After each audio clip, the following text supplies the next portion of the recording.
পাশের বাড়ির ওই নিবারণ হঠাৎ আমাদের ওপর এত সদয় হলো কেন? সে তোমার এই পটলার জন্য কি সব গামছা ধরে দিয়েছে। গামছা ধরে দিয়েছে মানে? হ্যাঁ বাবা, ছিপ দিয়ে গামছা ধরে দিয়েছি। তা সেই গামছা নাকি তার নিজেরটা নয়, পূর্বপুরুষের। হ্যাঁ, বলো কি? পৈতৃক গামছা? তাই তো বললো, সে গামছায় নাকি তাদের সেই পারিবারিক মোহরটা গিট দিয়ে বাঁধা ছিল। আরে তুমি যে বলতে ছোটবেলাতে শুনেছিলে। হ্যাঁ হ্যাঁ, তাই তো। ও সেটা পেয়েছে নাকি আবার? নিবারণের কোন জ্যাঠা নাকি দাদু রাগ করে পুকুরে ফেলে দিয়েছিল। বিস্তর দাম হবে ওটার। ও, আমি তো অত সব জানতাম না। ছিপে উঠলো আর দিয়ে দিলাম।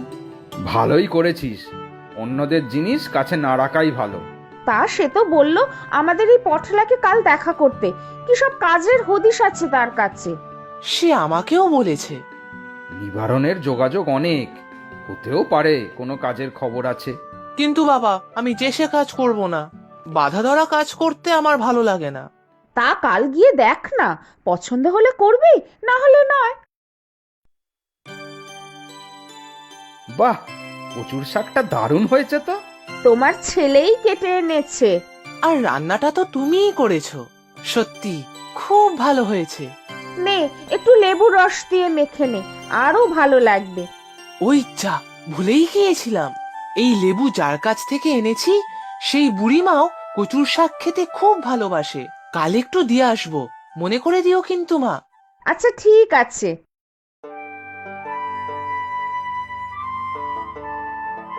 পটল এসেছিস? তাহাতে কি?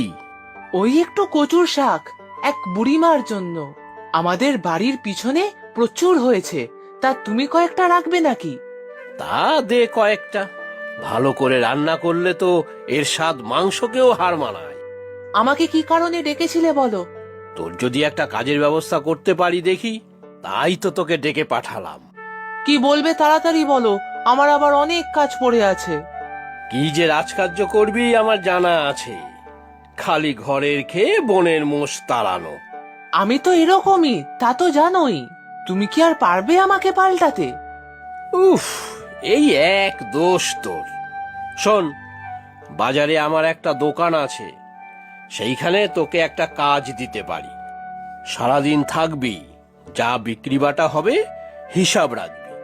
কিরে, পারবি তো? দেখো কাকু, ওসব বাধা ধরা কাজ আমার ভালো লাগে না। আগে করে তো দেখ, না ভালো লাগলে করবি না। তোকে তো আর আমি আটকে রাখিনি।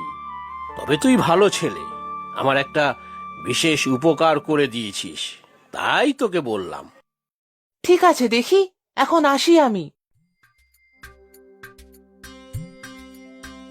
এই নাও বুড়িমা, তোমার জন্য কচুর শাক এনেছি।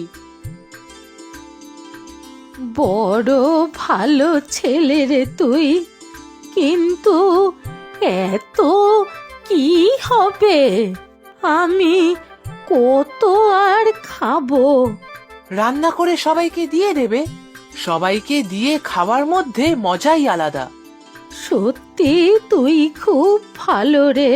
তবে আমার কেউ নেই রে, একাই এই ঘরে আমি থাকি। বেলা তো অনেক হলো, রোদের মধ্যে বসে থাকবে নাকি? চলো তোমাকে বাড়ি পৌঁছে দিয়ে আসি। ও চল তাহলে।